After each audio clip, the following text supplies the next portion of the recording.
Hi everyone, my name's Pieta Valentine. I've written 2 books, The Resident's Voice from a Dementia Unit and The Resident's Rise from a Dementia Unit.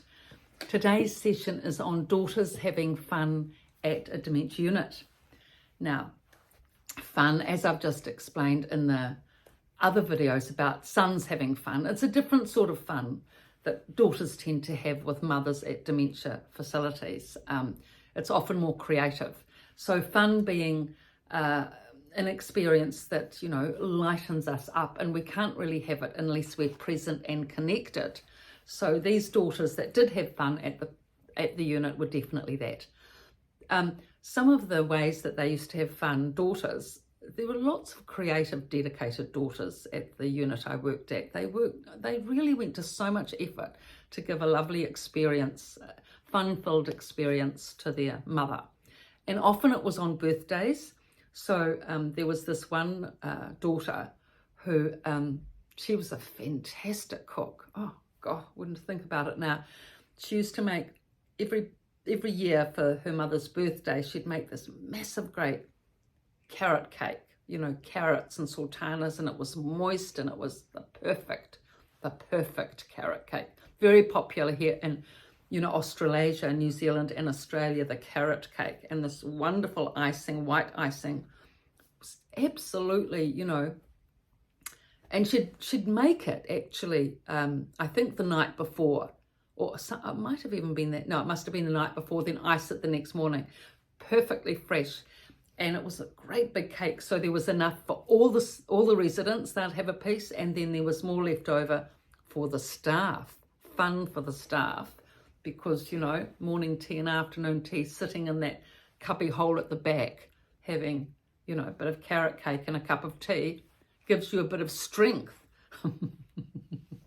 to be able to carry on for the rest of the day, endurance, so much endurance is needed in that job. And if you've got a little bit of cake that, can get you on the way, never mind sugar addiction, for the present moment it can help. Anyway. So the daughters would often bring in a beautiful cake.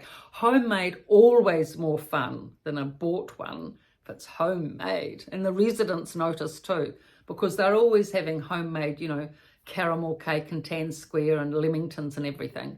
And they can tell the difference of homemade because they've all been, bakers themselves, haven't they? In that generation, they didn't go off to the supermarket to buy stuff. Supermarkets were hardly in then. They'd all do home baking. So they love home baking. It's very enjoyable.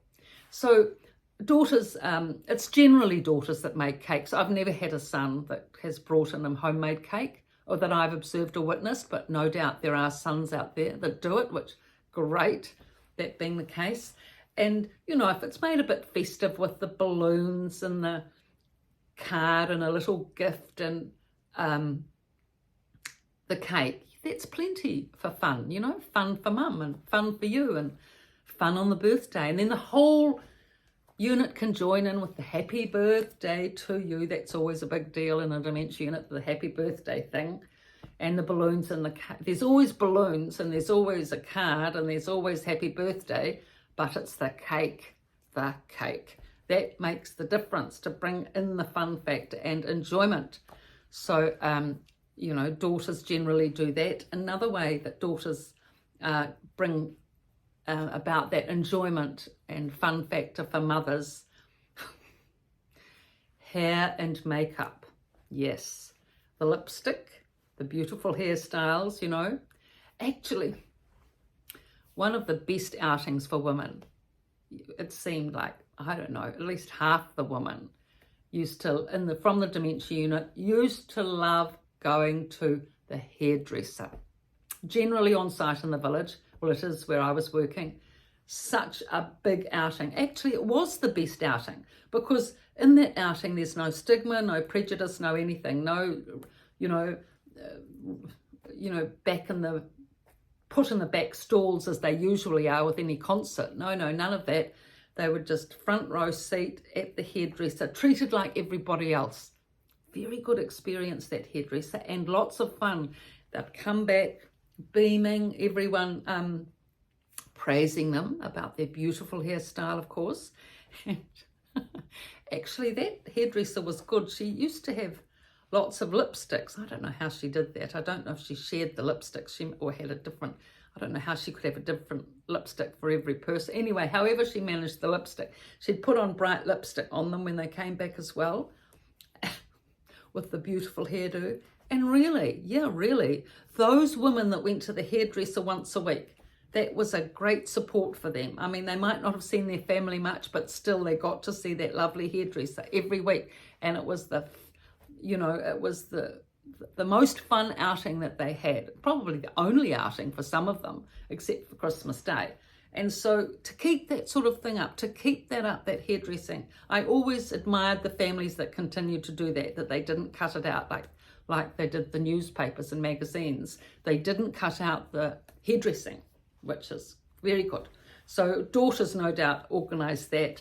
And often daughters would come into the unit and, put the lipstick on their mother, bit of powder, do their hair, make them, put their beads on or whatever to make them look nice. But there was this one daughter who had been a model, supermodel in her day, and she still looked it at 70. She's fabulously dressed and groomed immaculately. I don't know where she got the time for that. How you get the time to do all that? Anyway, she did. She came in immaculate and had her 90-year-old mother looking the same. So every morning, all the makeup, the eyes, the whatever you do, lipstick, skin, this, that, hair, pearls. It took hours, literally, at least an hour anyway, to make her mother up every day practically, if you can believe it. But the mother, Queen of Sheba, yes, there's my daughter. This is my makeup session. The other women were in awe. I mean, they hadn't had that sort of treatment ever, except probably on their wedding day, if they were lucky, in the Depression or whatever. And, but after the Depression, but there wasn't much money around even then after the war and the Depression. So they hadn't experienced that. They'd just seen it in all the glossy magazines they read. And so, anyway, the woman herself was having fun. I'm not sure how much fun the other women were having looking at it, but more on the jealousy spectrum, I think. But anyway, it was entertainment of sorts, Women's Weekly stuff.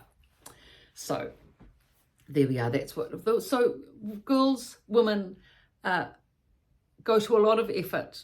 Dedicated daughters go to a lot of effort for their mother to be able to have enjoyable experiences, but often it's more,